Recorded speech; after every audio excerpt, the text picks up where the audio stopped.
the X-ray? Just tell me, so automatically the diagnosis will come. Epiphysis is multiple epiphyseal. The epiphysis is essentially normal.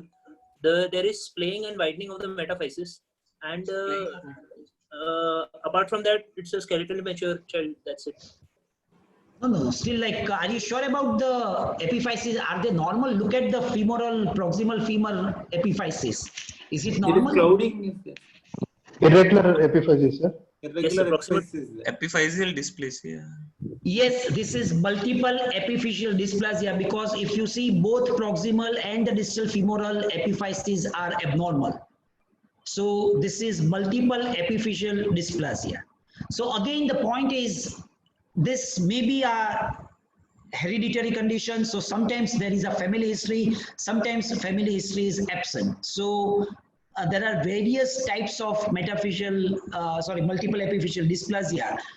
In this, there was no family history. But again, the point is, when it's a bilateral deformity, we have to think of some general cause. This is severe varus deformity.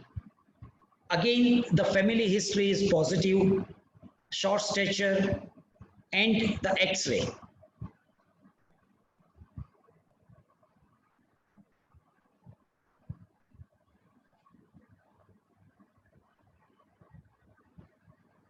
Yes, what do you think?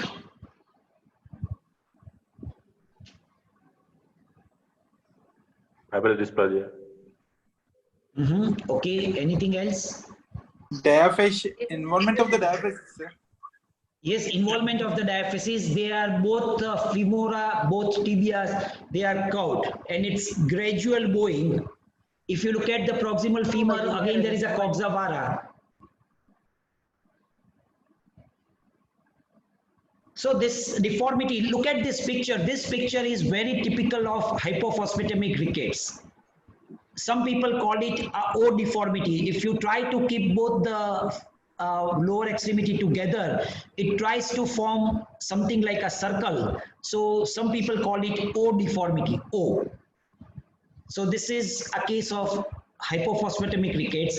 The blood investigation will definitely give you an answer. The point again is, like, when there is a bilateral deformity, think of some general cause. This boy, already we saw it, he had a history of chronic renal failure for last 6 years. Before 2 years, he underwent a renal transplant. And after that, his renal problem is taken care of. He's on immunosuppression and on steroid. But this deformity is there. So again, this is a metabolic condition. Chronic renal failure will lead to renal osteodystrophy. And due to that, he developed this deformity. So this is another boy, again, a bilateral deformity, more on the left side. If you look at his X-ray, what do you see? Malus deformity. What is Multiple that? osteochondromas.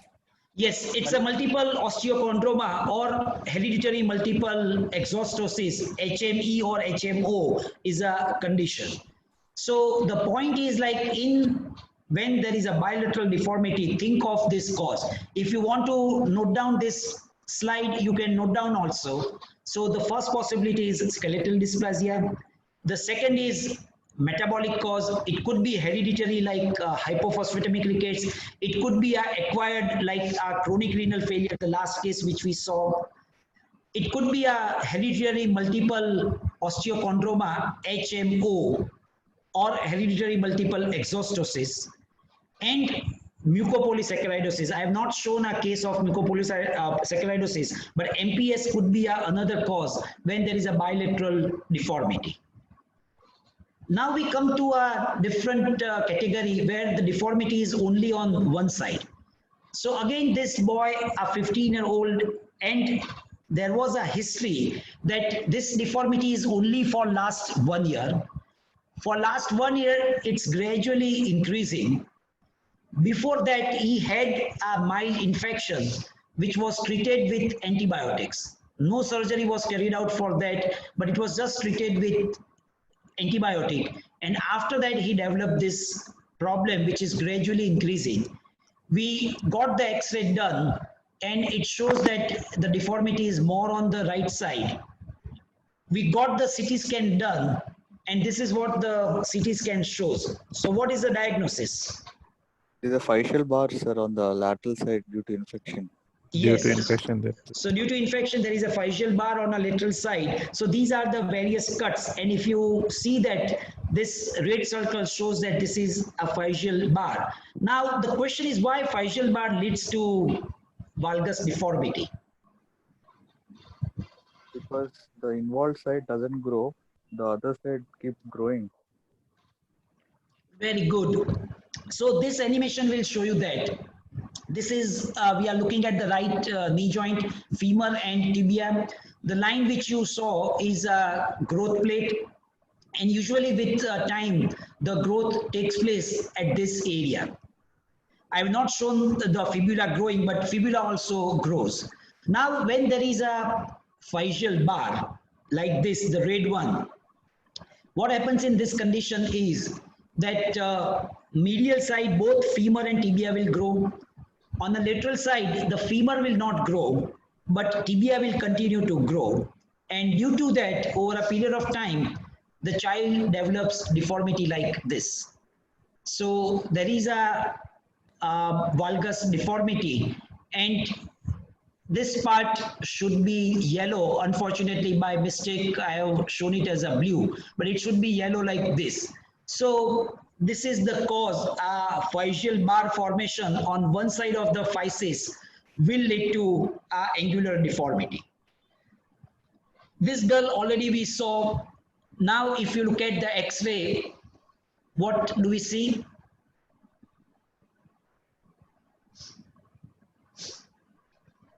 Physis is closed on the lateral side of the distal femur. Yes, yes. Now, if you ask for the history, she had a fracture before a year, and that fracture was not grossly displaced. It was treated conservatively, but because it was a fracture near the physis, it resulted into the physeal arrest. And what we saw, exactly the same thing is happening in this girl also. So the lateral side of the femur is not developing, the medial side is growing, and that results into a valgus deformity. Good. So when there is a unilateral deformity, we have to think growth arrest as a first cause. And in that, we saw two examples, infection or trauma leading because of the physeal fractures near the growth plate. And that results into a growth arrest on one side or a bar formation on one side of the physis, and that results into angular deformity. The other cause is a malunion. If fracture is maltreated or malunited, that will also present to us with an angular deformity. So one question, how will you differentiate whether it's a malunion or whether it's a physeal fracture or a growth arrest because of the physeal bar formation? How will you differentiate the two?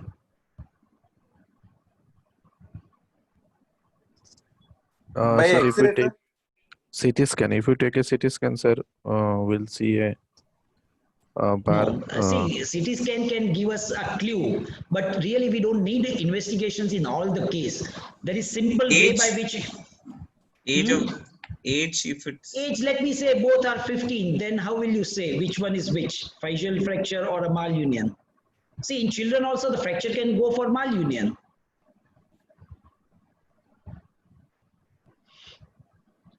Can we see the physeal lines, sir, in the case of a I'm not going for the X-ray. Before X-ray, what information will tell you whether it's a physeal bar formation or whether it's a malunion? whether the deformity is progressive or not. Progressive. In Yes. Severity will be so, more. So where the deformity will be progressive? If physeal fracture is there or physeal bar, opposite side will keep on developing. So Yes. there will be increase in the deformity. But in Yes. malunion, the deformity doesn't progress. Yes, deformity does not progress, or it may regress. It may become less with time, or at the most it may not progress. But in physeal bar formation, which time the deformity is progressing. So the point is, like, you really don't need to jump in for the X-rays or CT scan all the time. A simple few questions to the family, to the patient will give you the exact answer what you are dealing with. Right? So that's the first point which we want to discuss. Any question related to that before we go to the next point?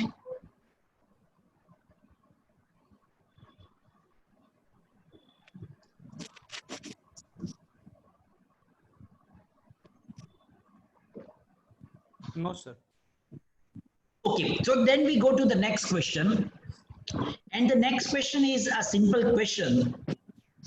The cases which you saw, they are definitely a more severe deformity. So in that question, we don't have to ask this question. But if it's a mild deformity, the question which comes to our mind is whether it's normal or whether it is abnormal. So to answer that question, we need to go for an X-ray. Now, usually the X-rays which we take in the deformity correction planning is called a tele-röntgenogram. With us, we have another expert radiologist who is very expert of taking this X-ray. Dr. Dhiren Shah is also with us. And you will see many of the X-ray pictures in this lecture are taken by him. So that X-ray is called tele-röntgenograph. Now all this blue color slide, the slide with this blue background are basically from the Dror-Pelley book. So this is what the tele-röntgenogram, this yellow color screen or the plate, normal X-ray plate is of 17 each, while in this case it's a 51 each. So 3 17 each plate are kept one over the other. So this is what is the X-ray plate. The yellow is an X-ray plate. Normally we take an X-ray from 1 meter distance, but for such a high plate, we need to take an X-ray from 3 meter distance or a 10 feet distance. And X-ray machine is kept at the level of the knee joint. And this is how the X-rays are taken. So this X-ray, yes, any question? So this X-ray tele-röntgenogram will be look like this. The two transverse line which you are looking is basically the 3 X-ray screens which are inside the plate. They are stitched with the help of computer. And this is a one image created by a computer. So the height of this picture is 51 each. So 3 plates are combined or stitched, and this is how the picture looks like. So this is how the tele-röntgenograph look like. In that, we have to draw the mechanical axis of the lower limb. We will talk about a various mechanical axis. At this stage, we are talking of a mechanical axis of lower limb. So how we draw that axis? The mechanical axis is drawn from the center of the femoral head to the center of the ankle. This is how the mechanical axis is drawn, right? So if you look at the X-ray which I showed you before, tele-röntgenogram, if you draw, I have drawn a circle of femoral head. So from that, if you draw, this green line is on the left side, and this line, the yellow line, is on the right side. How to interpret this line, that we are going to see next. But this is how we draw lines, mechanical axis of the lower limb, that is from the center of the hip to the center of the ankle. How to take center of the hip and how to take center of the ankle, that we will see in the subsequent slides. So the first question is, if you look at this picture, is it normal or is it abnormal? Or what is normal? So that we need to know, and for that I will first of all tell you the normal alignment of mechanical axis of the lower limb.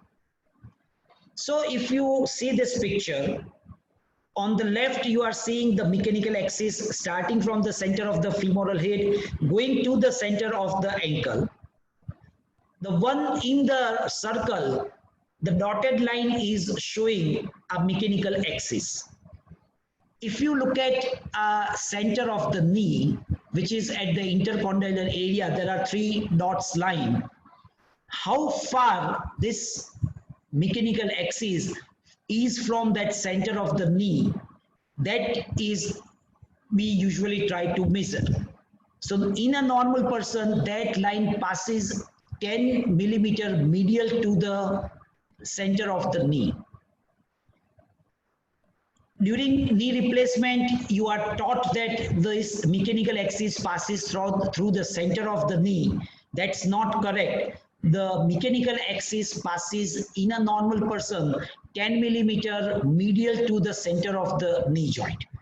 That's average. If you look at the range, that range is 3 to 17 millimeter medial.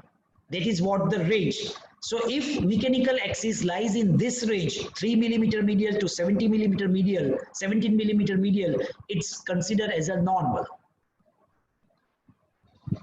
Now, what are the limitations? Before we go to understand this, what are the limitations of this technique that we need to understand? We are trying to measure the distance in millimeter, and how it is problematic that we are going to see.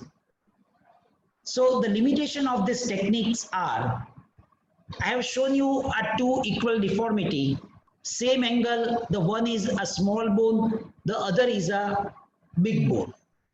The angulation is same. If you draw a mechanical axis from the top to the bottom, now if you see the mechanical axis deviation is different. Why it is different? Due to magnification, sir. Yes, because of the different size of the bone, the same angulation, but the mechanical axis deviation is different. So that is one problem of this measuring the mechanical axis deviation in the millimeter. The second problem which we face very routinely nowadays is most of the time these X-rays are given in a digital format. And in digital format, it's very difficult to measure the distance because it's either minimized or it's not in a full proportion. In the past, these X-rays were given as a 3 X-ray film stitched together. So we were able to measure the distance in millimeter. But in a digital X-ray, it's very difficult to measure the distance in millimeter. You need to calculate the magnification, and from that you can definitely measure, but it's a bit tedious process. But technologically, the digital X-ray film is much better, but this is one drawback. Now, at some of the places, particularly in a remote area, there is a very typical situation that they have a MRI machine, they have a CT scan machine, but some of the smaller centers, they don't have a facility for the teleröntgenogram. And in that case, the option to that or alternative to that is we can go for a CT scan. And in CT scan, they take what we call it a scanogram. So before they take the full CT scan in a detail, they take the first image very rapidly, and that is called scanogram. So for those areas where this teleröntgenogram is not available, we can go for CT scan scanogram. Now, some of the negative aspect of CT scanogram is the teleröntgenogram is usually taken in a weight-bearing position. So we can actually see what is the status of the deformity when person is bearing weight. Dhiren bhai, can you mute? Yeah. While the CT scan is always taken in a horizontal position, so it's a non-weight bearing picture. So that's one of the drawback of CT scanogram. The second is the image which we get with a CT scanogram is of a poor quality, while the image which we get with a teleröntgenogram is really a very good quality, and all the measurement can be done very easily with this teleröntgenogram, which is a bit difficult with CT scanogram. But when you don't have the facility for teleröntgenogram, you can definitely go for CT scanogram as an alternative. Various people, they call it this teleranjanogram in a different name. Some people call it full length X-ray, but the technical name is teleranjanogram. So now we come to the next point. What is the importance of mechanical axis deviation? Just to ask you a question, what is a normal mechanical axis deviation? Or how from where the mechanical axis passes in a normal person? 3 to 17 mm medial to the center of joint. Yes, Center. 3 to 17 millimeter medial to the center of the joint. Yes, good. So now, how to conclude from the mechanical axis deviation? If it is abnormal, then we can definitely say that there is a deformity. I'm repeating, if mechanical axis is abnormal, means it is more or less than the 3 to 17 millimeter medial to that, that suggests a deformity. If it is medial to the 17 millimeter, we call it varus. If it is lateral to a 3 millimeter, we call it valgus deformity. Again, to tell you or show you that the green dotted line shows the normal range. Anything medial to that is called a varus deformity. Anything lateral to that is called valgus deformity. Right? So when mechanical axis passes outside the range, we can say that there is a abnormal mechanical axis deviation, and that suggests deformity. However, so let's take this X-ray. In this X-ray, if you measure how mechanical axis passes, it is from the center of the knee joint, it is 30 millimeter lateral to the center of the knee. So that suggests that there is a valgus deformity. Now I ask you a question. Is there a deformity in this bone?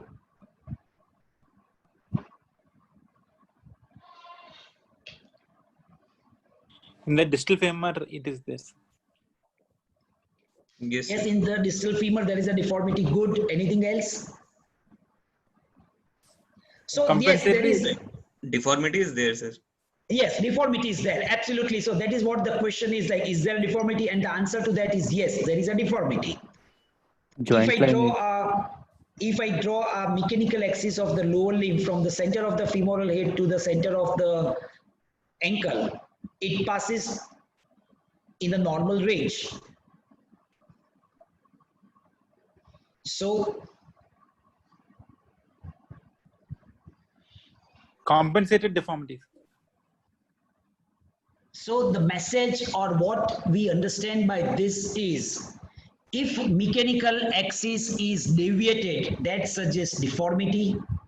If it is in a normal range, that does not exclude deformity. If you carefully see, there is a two deformity. The distal femur is in varus, the proximal tibia is in valgus. So both the deformity are compensating, and because of that, if you look at the mechanical axis of the lower limb, it is passes through the normal range. So normal mechanical axis deviation does not rule out deformity. That's the message I would like to say. If it's abnormal, it suggests deformity, but reverse is not true. If mechanical axis is normal, it does not rule out deformity. Now, another problem of mechanical axis deviation is it does not tell us which bone is deformed, whether it is in the femur, whether it is in the tibia. That is not told to us or informed to us by this mechanical axis. So for that, we need to do something more, and that we are going to see today. So now to find out which bone is deformed, we need to understand a concept called a joint orientation angle. I will take you to this joint orientation angle step by step. If you have any question, any confusion, just stop me at that point and ask me. So what we previously discussed is the mechanical axis of the lower limb. Now we are talking of a mechanical axis of a bone. So we are going to discuss about mechanical axis of femur and mechanical axis of the tibia. So let's first take the femur. So mechanical axis of the femur is drawn from the center of the width of the femoral head. So if you see two dotted line, that's a medial and the lateral aspect of the femoral head. The center of that is the proximal point. Similarly, we take a two border. The one border is on a medial of the distal femoral condyle, the second is on a lateral femoral condyle, and the center of that forms the second point. The point drawn from the blue upper point to the lower point, and the red line is called mechanical axis of the femur. To show you that in a detail, we take the center of the femoral head and we draw the proximal point. We take the width of the femoral condyle, distal femoral condyle, and we take a center of that. And the blue is the center, and the line drawn from the proximal point to distal point is called the mechanical axis of the femur. We go to the tibia, we draw a similar line, we take the total width of the condyle, we take a center, the blue dot is a center. The same thing we do it distally. Here we take the articular cartilage or the ankle joint center. So we don't take it from the medial to the medial malleolus, but we take it to the center of the talus. So that forms the center of the ankle joint. A line drawn joining these two points are called mechanical axis of the tibia. So this is proximal, this is distal. Okay, so that's the first thing we need to draw on the X-ray. Then we are coming to the second line, that is called a joint orientation line. So where the joint is lying, that we are trying to understand. So first is the mechanical axis, the second is joint orientation line. This is relatively easy for us to understand. When we are talking of the distal femur, we take the distalmost point of the medial and lateral femoral condyle and draw a horizontal line joining these 2 points. So that's a distal femur joint orientation line. Again, for tibia, we take a medial plateau and lateral plateau and draw a line along that. That's a proximal tibia joint orientation line. For the proximal femur, this is something new. So we take a center of the femoral head that already we have drawn as a blue and the tip of the trochanter. So these points, a line joined by that is called the joint orientation line for the proximal femur. For distal tibia, it's easy. The line drawn from the distal articular surface parallel to that is called a distal tibial joint orientation line. Right, so now we know two vertical lines, that's a mechanical axis, and we know the joint orientation lines. Any question related to this? Dhiren, Yes. for the center of the head, best is to use Mohs circle, which gives exactly center point, because Yes. that is more reliable and is easy to do it. Yes, exactly. Let me ask students, like, do they know about the Mohs circle, or do we need to clarify that? Anyone has idea what is Mohs circle? No, sir. MOSE. What is that? In orthoplasty, hip orthoplasty, we'll use it for taking the center of the hip. Exactly. So basically, Mohs circle is nothing but there are different diameter circles drawn on a plastic template, and that you can put it on an X-ray, and from that you can find out where is the center of the femoral head. Exactly. So what sir said is absolutely right. For the proximal femur, we can use a Mohs circle, and from that we can decide the center of the femoral head. And then the tip of the trochanter is visible, so we can use as a second point, and line joining these 2 points will make the proximal femur joint orientation line. Okay, Clear? Shall we go ahead? Yes, sir. Yes. Yes, sir. Okay. Yeah, good. So now we have two lines, and now we are trying to understand the joint orientation angle. Okay, so let's start with the distal femur, because in practice we need this more commonly. So the yellow line is a distal femur joint orientation line. The vertical line is a pink color. So now we have an angle between these two lines, and this angle is measured on a lateral side. So the one which you see, the red color angle, that's called lateral distal femoral angle. Because it is on a lateral side, it's called lateral.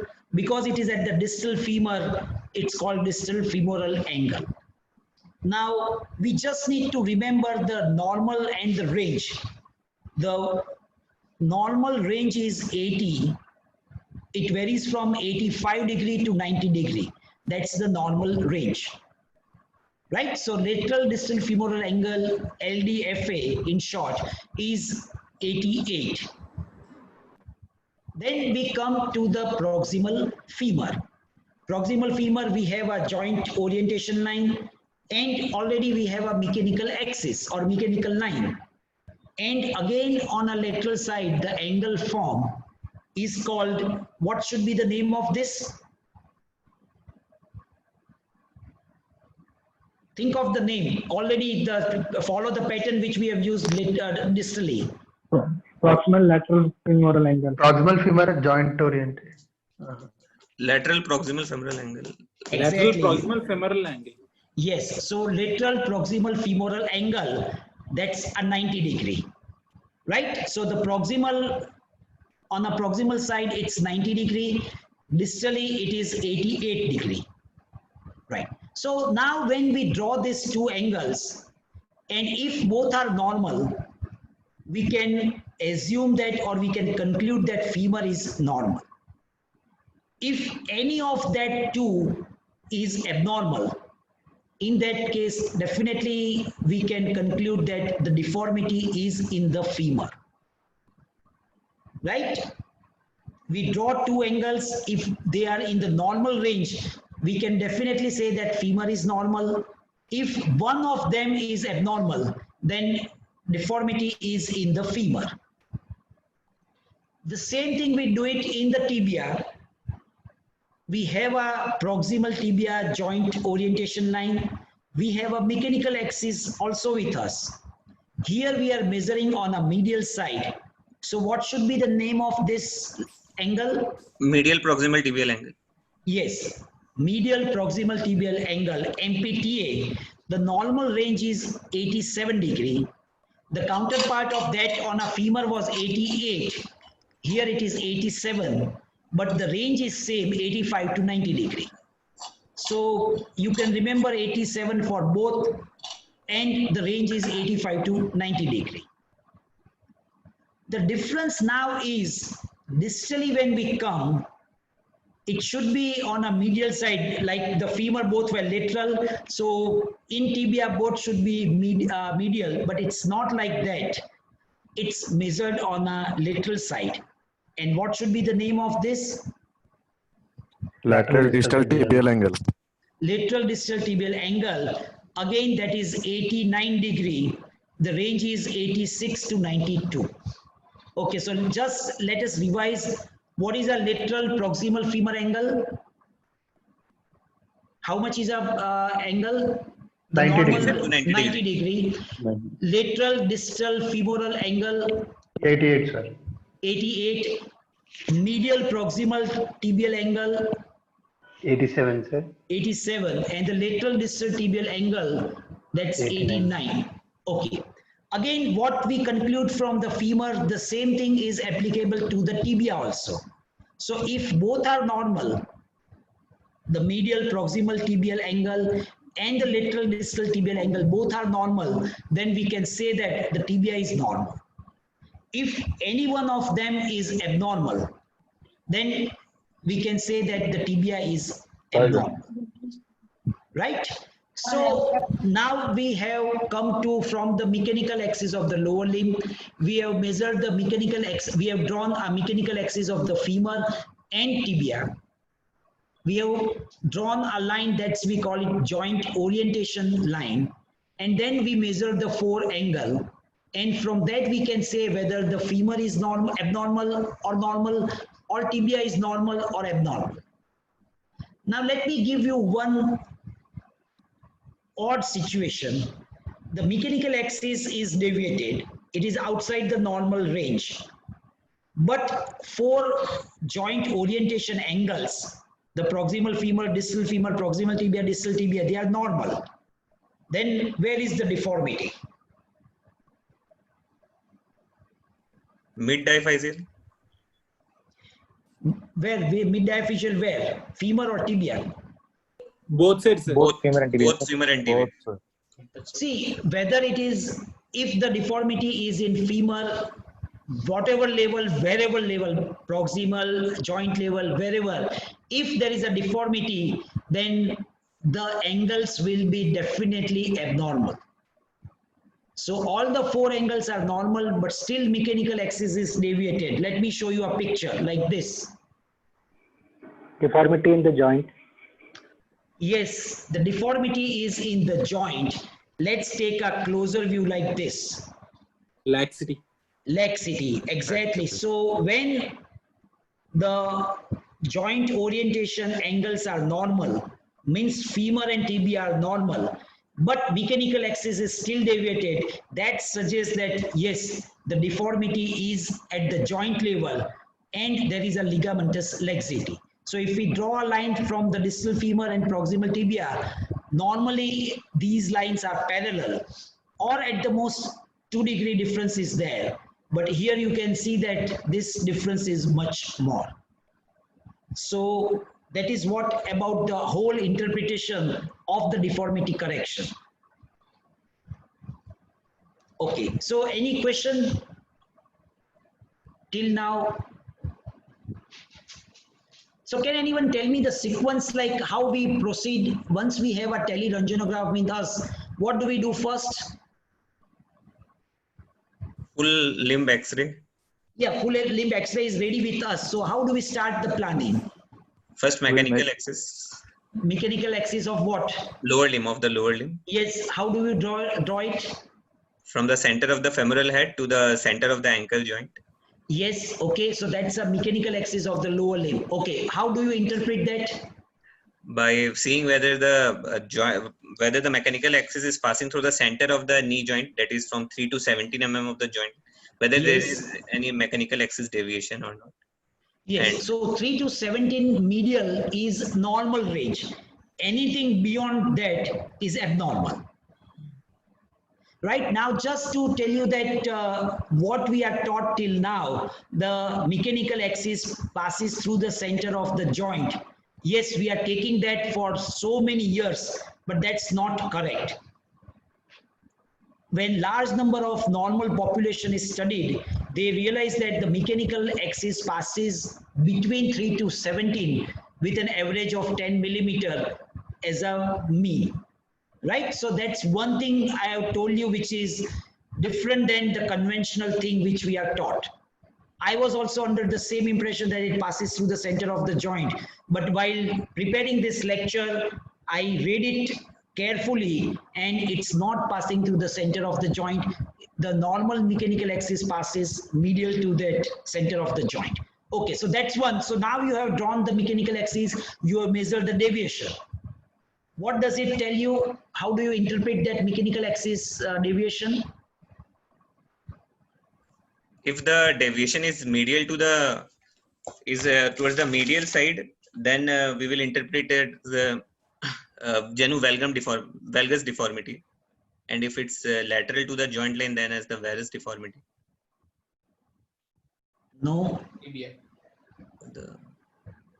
If it is medial to the center of the joint, it's called Varus deformity. Varus deformity. And if it is passing lateral to the 3 millimeter, then it's called valgus deformity. Valgus deformity. Right. So now mechanical axis will tell you if it's abnormal, it will tell whether it's varus or valgus. If it is normal, then joint orientation angle to know no. What is the interpretation of the normal mechanical axis? compensatory deformity can be there, or there can be no deformity. Yeah, so there may be no deformity or there may be a compensatory deformity. So normal mechanical axis does not rule out deformity. Good. So now what is next? Joint orientation angle to know the femoral or tibial deformity. Okay, for that, what do we do? Which lines we draw? We draw the center of the joint, that is from the head of the femur to the center of the head of the femur to the tip of trochanter. Yes, that is called the joint orientation line for the... No, that's not the joint orientation line. The center of the femoral head to the center of the distal condyle, femoral condyle, is called... Mechanical axis of femur. Yes, that's called the mechanical axis of the femur, right. So similarly, we draw a mechanical axis of the tibia. Axis of tibia. Right, okay, so now we have 2 mechanical lines. And then we draw a 4 horizontal line. So tell me, how do you draw the proximal femoral line? Proximal femoral line from center of the femoral head to the tip of the greater trochanter. Very good, yes. Distal femur joint orientation line. The line passing through, touching both the articular surface, both the condyles of the distal femur. Good. For the tibia? For the tibia, passing the line passing through both the condyles of the tibia, proximal tibia condyle. Okay, and then the distal tibia? Distal tibia line passing through the plafond, tibial plafond. Okay, very good. So now you have 2 vertical line, 4 horizontal line. Okay, so now what are the angles we draw? We draw the lateral proximal femoral angle. Very good. What is the normal range? 85 to 95 degree. Right. 90. 90 is the normal. 85 to 95 is a range. 90 is normal. Right. In the distal femur? Lateral distal femoral angle, 85 right. to 90 degree. Yes. And 87 degrees is the usual. Right. 88 is the normal. Range is 85 to 90. For the proximal tibia? Medial proximal tibial angle and the lateral distal tibial angle. Very good. Right. So what is the range of medial proximal tibial angle? 85 to 90 degree. That is 87. Yes. And 87 is a mean. And for the distal tibia? 86 to 92 and 89 is the mean. Very good. Right. So you have 4 joint orientation angle. How do you interpret them? If both the joint orientation angle of femur or tibia is normal, means the bone is normal. And right. if the 4 joint orientation angles are normal, but mechanical axis is abnormal, then some joint deformity in the form of ligamentous laxity can be. Okay, good, very good. Very good. Shall we proceed, or like 1 hour is over, so we stop at this point? If you have like taken a lot of information and if you are like tired, we can stop at this point. And if you want... Proceed, sir. So kindly proceed, sir. Yeah. Okay, fine. So now we go to the next point, and the point is we are trying to find out where is the deformity and what is the magnitude of deformity. 2 questions. Whether the deformity is in the proximal tibia, whether it is in the diaphysis, or whether it is in the distal femur. The same thing in the tibia also. So we are trying to understand where is the deformity and how much is the deformity. So that's the quantum or the magnitude of the deformity. Now, for the sake of understanding, I have shown tibia, but the same thing can be done for the femur also. So just for the simple understanding, I am showing you everything with the tibia, but that does not mean that the same thing cannot be applied for the femur. The same thing can be applied for the femur also. Right. So this is tibia. Already we see that it's angulated. Now the patient has come to you, you have taken an X-ray. The question is how to correct it. So for that, we need to know where is the deformity and how much is the deformity. So how do we draw that? We need to draw the proximal tibial joint orientation line. This is a line drawn at 87 degree. Why it is drawn at 87?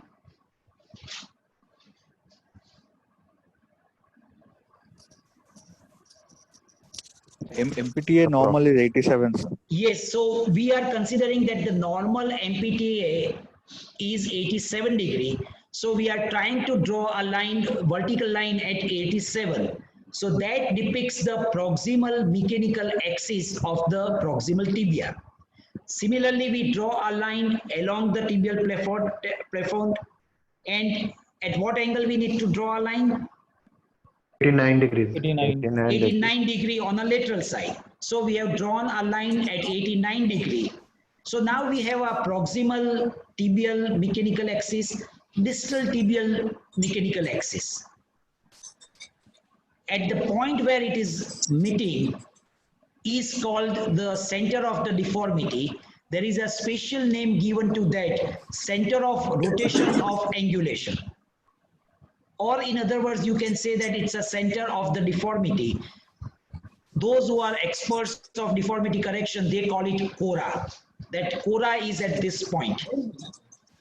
Right? So that's the first information we got by drawing a mechanical axis of the proximal tibia and the distal tibia. The two, or the point where these two lines are meeting or intersecting, is called the center of rotation of angulation, or cora. And the angle formed between these two lines is the magnitude of the deformity. That tells us that how much is the deformity. Right? So we found the cora, we found the magnitude of deformity. Okay, so there is one more point, that's the angulation correction axis, or called ACA. So we already have these two lines. The proximal is white, the distal is yellow, the black circle is the cora. Now if you draw an angle joining these two mechanical axes, the blue is the angle, and if you divide it, the bisector of that line, the dashed line, is called the angulation correction axis. Now what is the importance of this line? Anywhere you draw on this line, if you put your hinges while correcting the deformity, and if you correct the deformity of the magnitude which is there, then mechanical axis will be corrected. The beauty of this line is anywhere you put your hinges, the axis will be corrected. So I will show you some of the examples so that we understand that concept. So this is the angulation correction line or axis ACA. You can put a hinge over here. You can put it over here also. You can put it in the center of the bone, or you can put it at this point. Anywhere along this line, if you put a hinge and if you correct, the axis will be corrected. So let's see that with animation so that you get a better idea. So how by placing a hinge at different place, it makes a difference. Let us see that. So this is what a deformed bone. This is proximal line. This is distal mechanical line. The center is called a cora. The bisector line is called the ACA. Now, let's see that we have put a point hinge on the right side of the bisector line or the ACA line. Now we are trying to correct the deformity, and whatever is the amount we are correcting it, the deformity got corrected. Right? The second point, now we are shifted this red dot on the bone. on the convex border and we correct. It got corrected. Now we have put at the center of the bone and we are correcting. Again, the mechanical axis is corrected. Now, if you see this animation again, I am showing you again. See, now this is a center, and if you want to correct, it's not possible to correct. So you have to take out this wedge of bone. Only after that, the deformity will be corrected. Now we have put a center of correction, our hinge, at the concave border. And if you correct, again it will be corrected. The only thing we have to take out this triangular wedge, then this axis will be corrected. So the point is, anywhere along the bisector line or the ACA, angulation correction axis, anywhere you put the hinge, the mechanical axis will be corrected. So that's the point. Now, how this is applicable in the practice? So let us understand that. We are trying to understand the concept, the pros and cons of the open wedge or the closed wedge osteotomy. So where is the deformity in this femur? Distal femur, sir. Distal femoral condyle. Yes, the deformity is in the distal femur. This is the cora, the black circle is the cora, the dash line, yellow dash line is the ACA, angulation correction axis.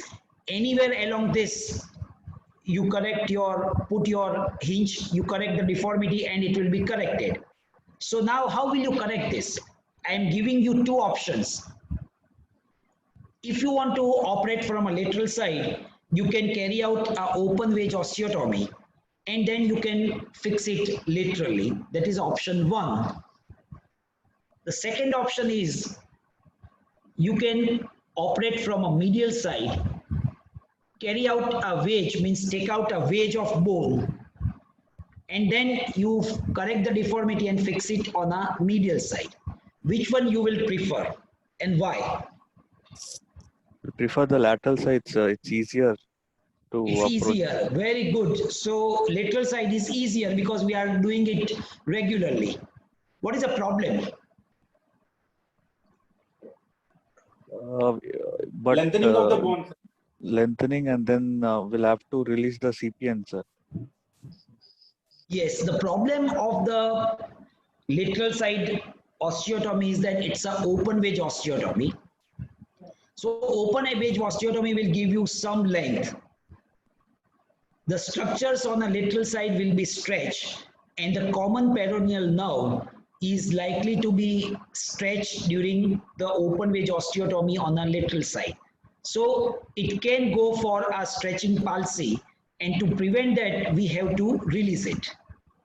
So the another option is to go on a medial side and take out a wedge that will carry out some amount of shortening, and then you fix it on a medial side, right? So I will show you the example so that the concept become clear.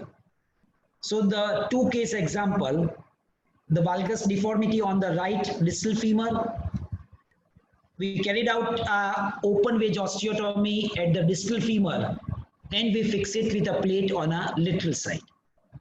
So this is open wedge osteotomy on a lateral side.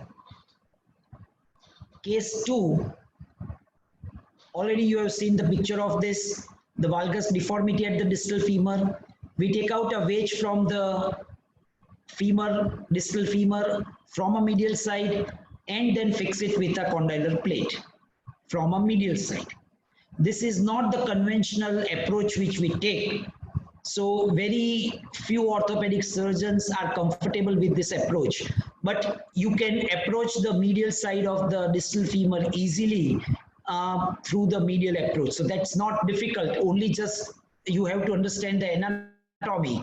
Otherwise it's an easy approach and you can carry out closing wedge osteotomy on a medial side.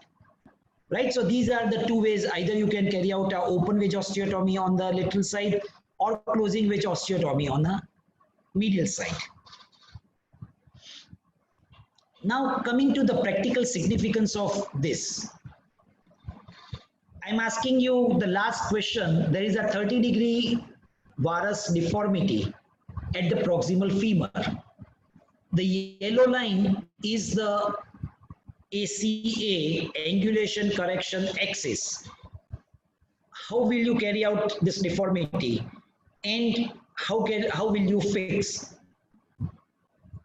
I'm giving you a few options and after that I will ask you the question again. So the first option is we are keeping the correction at the lateral border. So we will cut along the yellow line, that will be the line of osteotomy, and then we carry out an open wedge osteotomy. And then we fix it with a plate on a lateral side. So that is option 1. The second option is we are trying to keep the center of correction at the center of the bone. So we open it, then we take out a triangle wedge, and this is how we bring the femur together, and we put a plate on a lateral side, and the triangle wedge which we have removed from the lateral side, now we put it on a medial side. So this is called a neutral wedge osteotomy. And the third option is we put a center of rotation over on a medial border. We open it, we take out the triangle wedge like this, we bring the bone together, we put a plate, and here is our correction. So this is called a closing wedge osteotomy. So of the three, which one you will prefer? And what are the pros and cons? Opening wedge osteotomy on the lateral sides. Okay, opening wedge osteotomy on the lateral side. Why? As earlier you said, easy to approach. Easy to approach, very good. And medial side will be a risk of vascular damage. Right. Okay, let me show you what you said. This is what the thing was. Right, this was opening wedge osteotomy. So what you said is absolutely right. Like you are comfortable on a lateral side, you will carry out an open wedge osteotomy and you will fix it. What will happen over 6 months or 6 weeks? The implant will fail. Yes, why? Because there is no support on the middle calcar region. Exactly. So on a proximal femur, you can put a plate on a lateral side. If you go for an open wedge osteotomy, and if you leave a gap opposite cortex to the plate, there will be an implant failure. There is a guarantee, right? So you can't go for an open wedge osteotomy. Okay, so now 2 options left. Which one you will select? Neutral wedge or closing wedge? Neutral wedge osteotomy, sir, which is similar to Powell's VY osteotomy. Yes, that's exactly Powell VY osteotomy. Why you will select that? Because it maintains the length and also it the deformity is also getting corrected, sir. Deformity is getting corrected in all the 3. So this here also deformity is corrected. Here also it's corrected. In this also it's corrected. Length is maintained, sir, mainly. Yes. So Minimal in a length. neutral wedge osteotomy, it's a length neutral, means length is maintained. On the other hand, if you go on a closing wedge like this, you are taking out this much bone and that leads to shortening, right? So in closing wedge osteotomy, ultimately there will be some shortening. In a neutral wedge, the bone will remain neutral as far as length is correct. Open wedge osteotomy, you get length, but you leave the gap on a medial side opposite the plate, so the plate will fail. So either we can go for a second option, that's a neutral wedge, or we can go for a closing wedge osteotomy. These are the 2 options available to us. Right, so that was about the sum of the basic concepts of deformity correction. If you have any question related to this, please ask me. I think I stopped the presentation so that I can see you all. Yeah, please. Any question? Any question from any resident? Sir, if a bone has its cora outside the bone, means outside the, then how we will correct that? Okay, point which is very good. I have not covered it. The few slides after that is on the same point, like if the cora is outside the bone, how will you correct it?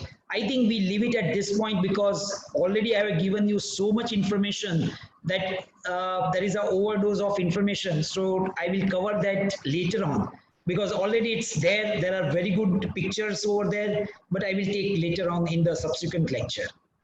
So I will cover that later on. Thank you, sir.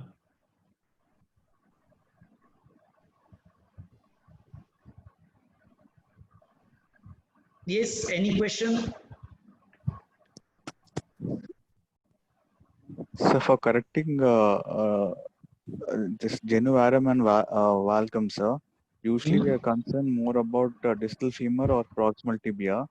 Then why do we actually measure the proximal femoral angle and distal tibial angle, sir? I mean, if we measure just the LDFA, MPTA should be fine, no, sir? Okay. So what you said is something like a shortcut which we take it in a practice. So what is like if I see 100 patients of my deformity correction, 80 will have either deformity in the distal femur or in the proximal tibia. However, there will be a 10% to 15% of the patient will have the problem in the proximal femur and very rarely in the distal tibia. But mostly the problem is in the proximal tibia and the distal femur. We are measuring that angle. But the sequence which I showed you, if you follow that, then there will be no error in the judgment and you will not miss any of the deformity. So the reason I showed you the sequence, how to go about measuring the angle or the various angles, if you follow that, then you will not miss anything. Okay, sir. Sir, actually, I have felt like whatever you have, I have read the books, sir. They have given like mid-diaphyseal angles. They have said like. Okay, fine. Yeah. Yes, that's called the anatomical axis. I have purposefully not shown you, I have slides with me, but I don't want to confuse you. At the same time, I want to make sure that whatever you follow give you the exact result. That's why I gave only those information which is enough for you to have the exact judgment. If you follow this system, you will not have problem at any point. I have slides with me which I have not shown to you about anatomical axis, because if I show you mechanical axis, anatomical axis, it really becomes very confusing to you. So I have tried to keep as simple as possible. That's the reason. If you read Dror-Pellet's book, he has given mechanical axis. The next line is about the anatomic axis. So for the person who is learning for the first time, it really becomes so much information and it becomes confusing. So I have tried to keep it simple. Thank you, sir. Yeah. Hello, sir. Yes. Sir, you have shown on picture where the cora lies very distally in the part of femur, sir. But you show the deformity correction little just above in the metaphyseal region, sir.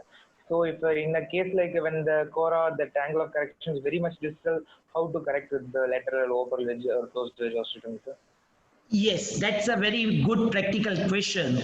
Many times the center of rotation cora lies too distal in the femur or too proximal in the tibia. Now, if you are going for an internal fixation, you want some bone distal femur or the proximal tibia where you can pass 2 or 3 screws at least. So in that case, you have to shift your osteotomy level in the distal femur slightly proximally or in the proximal tibia slightly distally than the cora, so that you can apply good fixation. What we need to take care, that I will show you later, that if your cora is very near the joint line, and if you want to carry out an internal fixation and you are carrying out your osteotomy away from the cora, what precautions you need to take, that I will explain you later. But that's a good question, and that's a practical question. Thank you.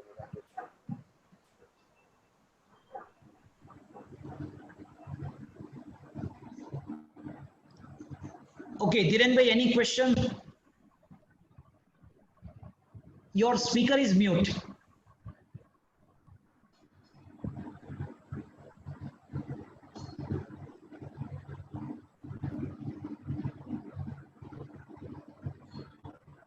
Sir, hello sir.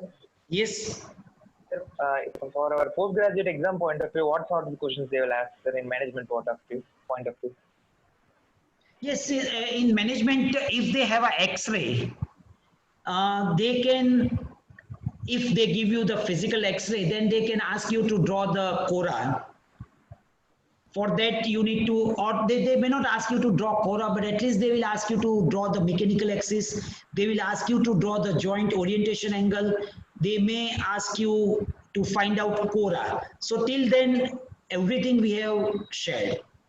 Now, from the cora, how to go ahead with the deformity correction, that we will take later on, because in the subsequent lecture, because there are few things which we need to understand, so that surgery we can plan very well, that we will discuss in the subsequent lecture. But at least with this lecture, you should be able to draw a cora, you should be able to draw AC angulation correction axis, that you should be able to draw. If you are really keen and if you want to try, I can give you a few examples by PDF or by the PowerPoint, and you can draw these angles and you can try to find out where the cora is. So if you do practice, then whatever knowledge you have gathered today, you will be able to apply over the patient. So if you want, I can share some X-rays with you, and then you can draw these angles and tell us where is the deformity, and that will give you more confidence about everything. So if you are keen for that, let me know. I will share you a few X-rays, and then you can draw these lines and everything on that. Yes, sir. Thank you, sir. So another doubt, in the case of a two-plane deformity, then how will these things change, sir? Okay, the two-plane deformity, I'm not taking you into that details, because first of all, you understand basic. After that, you go to a higher level. So once you pass a 5th standard, then you go to the 6th and 7th. So I'm trying to give you one plane deformity first, then we'll take you to the two-plane deformity. So step by step we will go. Yes, sir. Thank you, sir. Thank you. Yeah. Yeah, Dhiren bhai, any question? Yeah, in valgus deformity, do you consider the dome osteotomy? Okay, so which osteotomy, whether to go for a open wedge osteotomy, dome osteotomy, or a VY osteotomy, that's a neutral wedge osteotomy, that is basically decided by where is the cora. Depending on the cora, we decide which osteotomy is feasible. At some point, open wedge osteotomy is not possible and you have to go for a dome osteotomy. So that we'll discuss in the subsequent lecture. Okay. For First of all, we are trying to understand what is cora, what is ACA, that's an angulation correction axis. Once we understand that, we will understand about open wedge, closing wedge, and then we will go to a slightly more difficult question. Okay.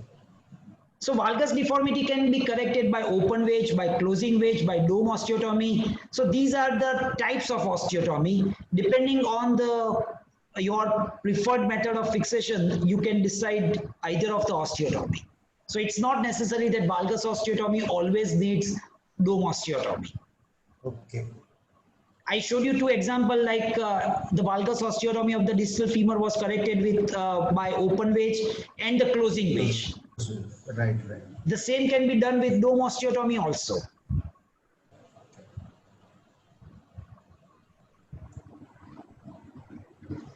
Okay, thank you. Next week, again, we will take you further in the journey. And if you have any question in between, feel free to ask. Thank you. Thank you. Thank you. Yes, sir. Anil, sir, any question? No, sir. Just wanted to add, sir, next time when you take a lecture, do show the Stephens method of calculation, because that's very practical. We found very practical in the outpatient department. The -1 +1, please do show that. No, I don't know about that. It's a Saint-Stephen method. No, it's not Stephens, sir. The 8-plate method. Okay. That we are going to discuss, sir. That we are going please to do show that, because that's very practical. You don't have age-specific markers in India, so you have to take help for that only. Yeah, that we will discuss, sir. That we will discuss. It was excellent, sir. Thank you. Thank you, sir. Thank you. Thank you.